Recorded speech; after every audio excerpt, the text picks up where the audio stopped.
Welcome to First Unitarian Society of Minneapolis, the birthplace of Congregational Humanism. We carry on that tradition of free thought today, dedicated to promoting a free search for truth, meaning, and justice. Our web address is firstunitarian.org. I'm David Breeden, Senior Minister. Welcome.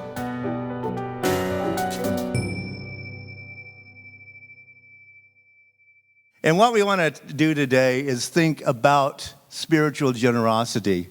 And the last two lines of that poem, keeping in mind, fleeting temples we make together when we say, here, have my seat. Go ahead, you first. I like your hat.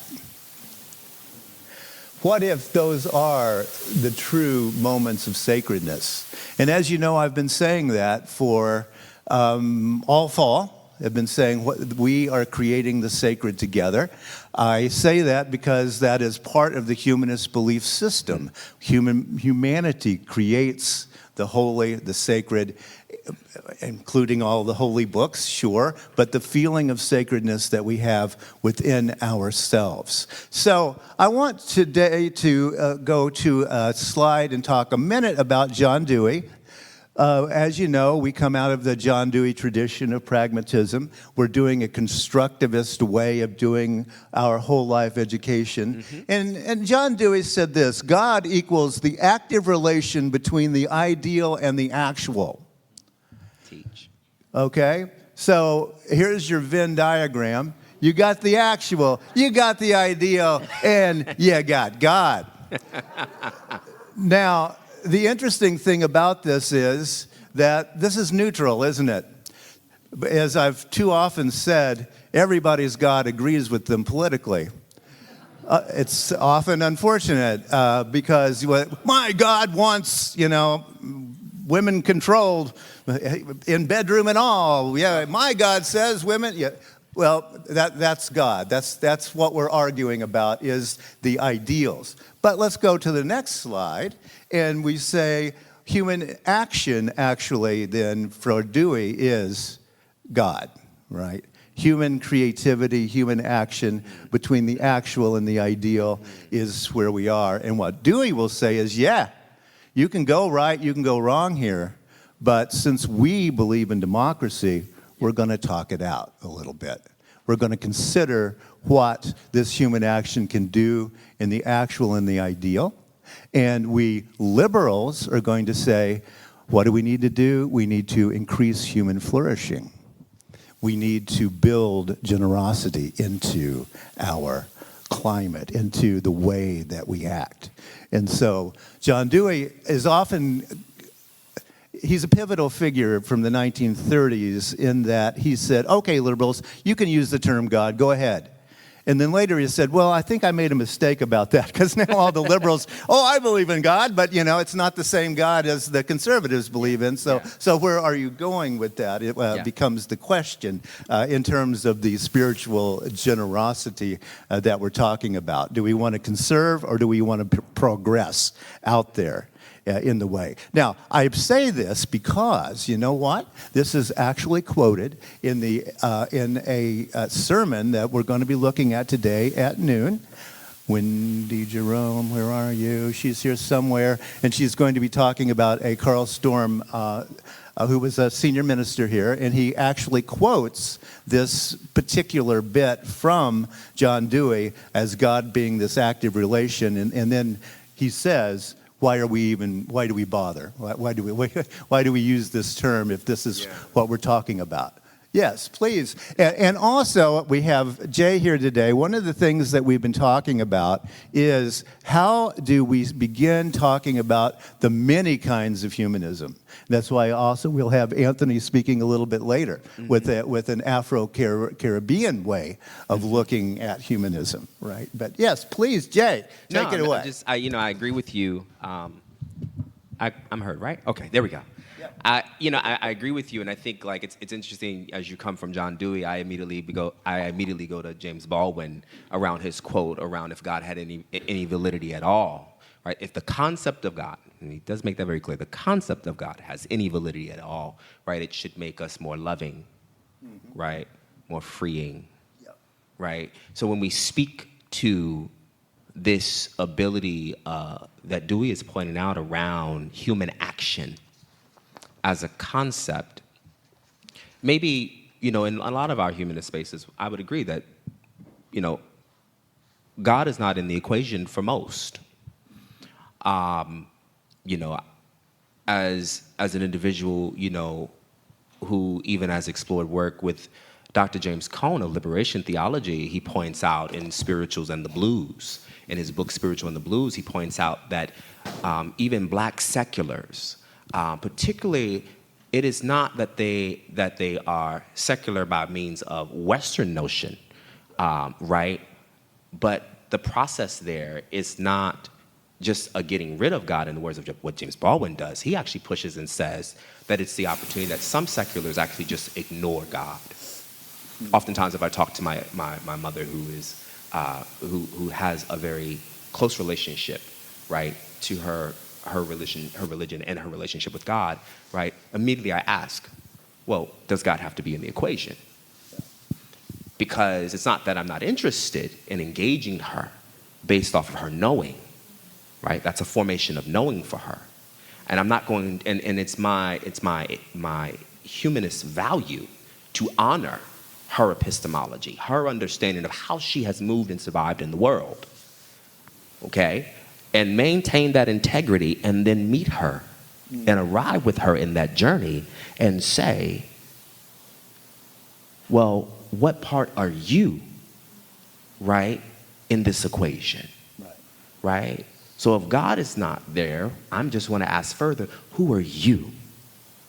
And I think that is a very important call to about being generative, that when we ask, who are you, we are not only asking from a space of actual kind of emptiness.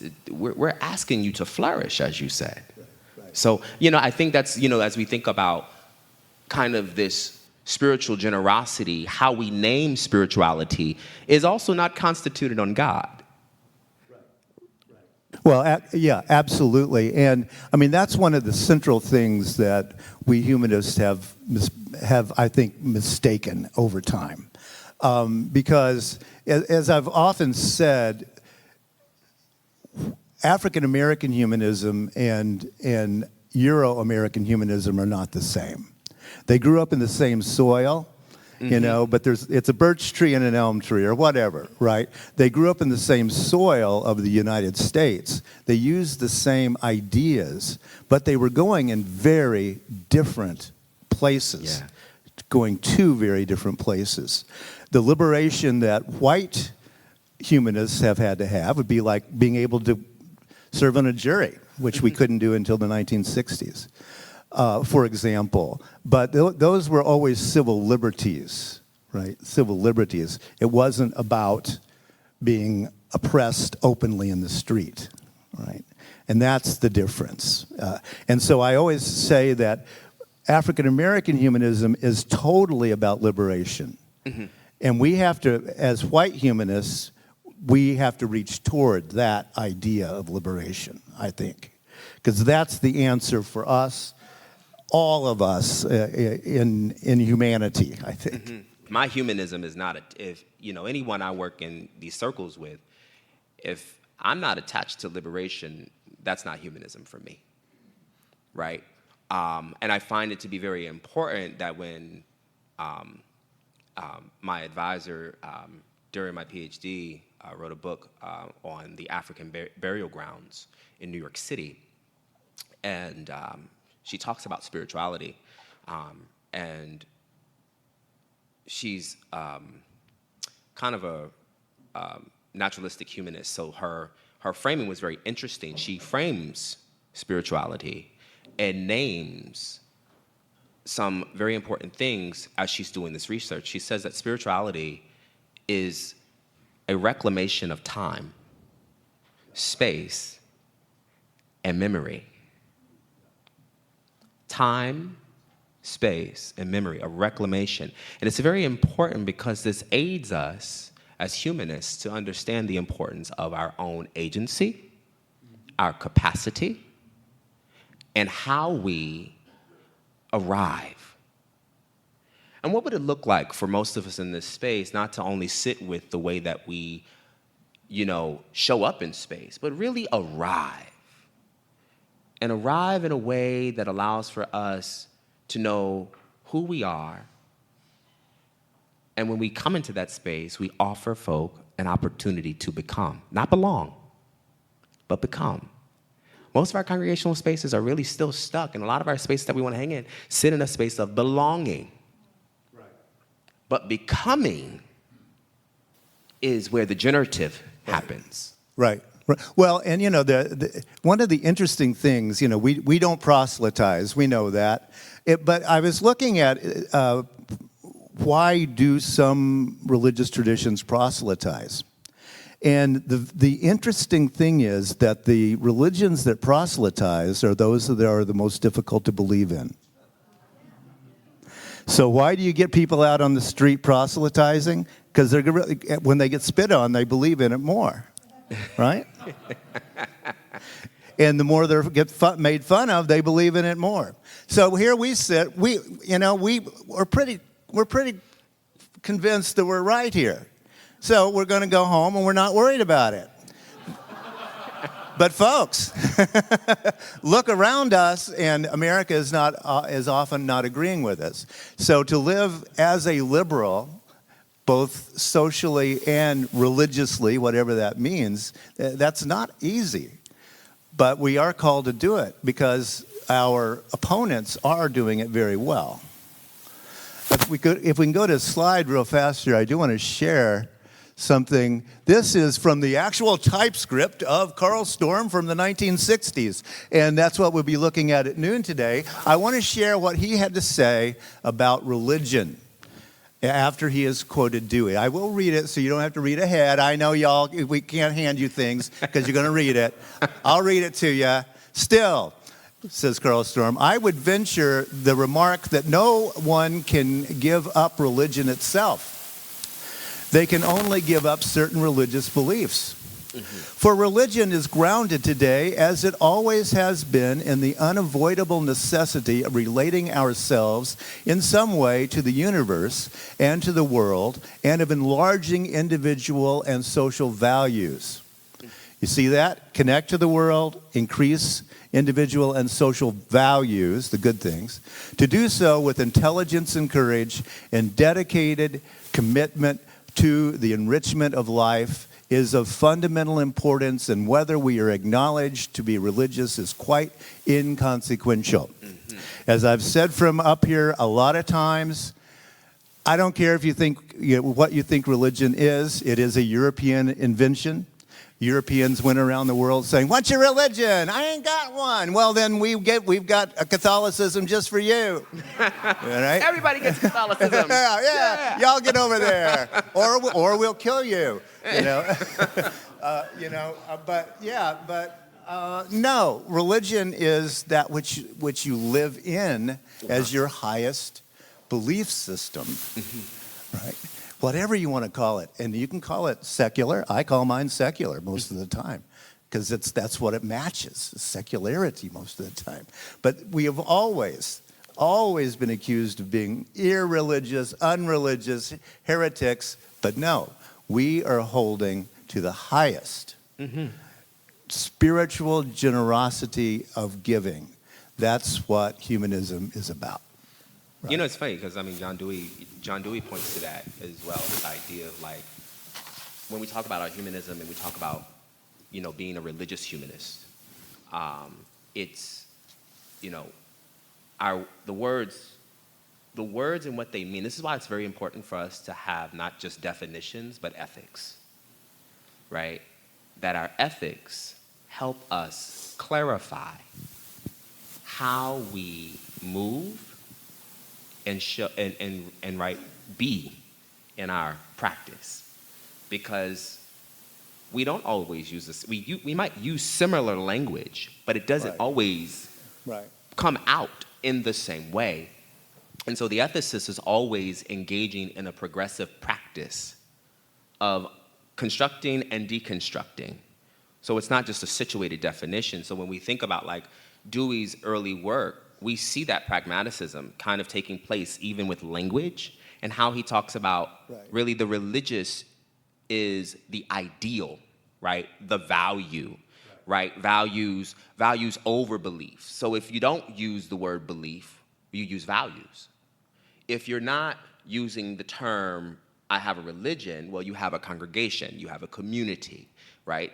I'm a communal humanist. I am, right? Because some people are humanists and they're individualistic. Right. That can happen. And that's very real. And so how we offer people to practice with us is our ethic in being in right relationship and seeking right relationship, meaning an equitable one of understanding and compassion. I want to end up by reading that poem to you again, and this time I have it on slides so you can follow along. And by the way, part of this belief here, Jay is here this year helping us develop a curriculum for our K through 100-year-old group. And part of that is we are being very conscious of the fact that African-American humanism and Euro-American humanism are not the same thing. But we can be in the same room, and we do have the same goals. And white liberals, you need to know black people. get to know some black people, They were quite lovely. Yeah, it's like, and that's what we're doing too, because we can't sit around saying, oh, that's what the city needs to do if we don't have everyone's voice in this room. That part. And so that's what we're doing is we're getting the secular humanist, religious humanist, congregational humanists in this building. Let me read that poem to you again. I've been thinking about the way when you walk down a crowded aisle, people pull in their legs to let you by. Or how strangers will say, bless you, when someone sneezes, a leftover from the bubonic plague. Don't die, we're saying. And sometimes when you spill lemons from your grocery bag, someone else will help you pick them up. Mostly, we don't want to harm each other. We want to be handed our cup of coffee hot and to say thank you to the person handing it, to smile at them and for them to smile back, for the waitress to call us honey when she sets down the bowl of clam chowder, and for the driver in the red pickup truck to let us pass. We have so little of each other now, so far from tribe and fire, only these brief moments of exchange. What if they are the true dwelling of the holy, these fleeting temples we make together when we say, here, have my seat. Go ahead, you first. I like your hat.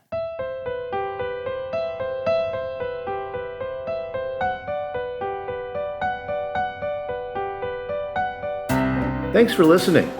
You can find much more about humanism and what's happening at First Unitarian Society in Minneapolis by visiting our website at firstunitarian.org.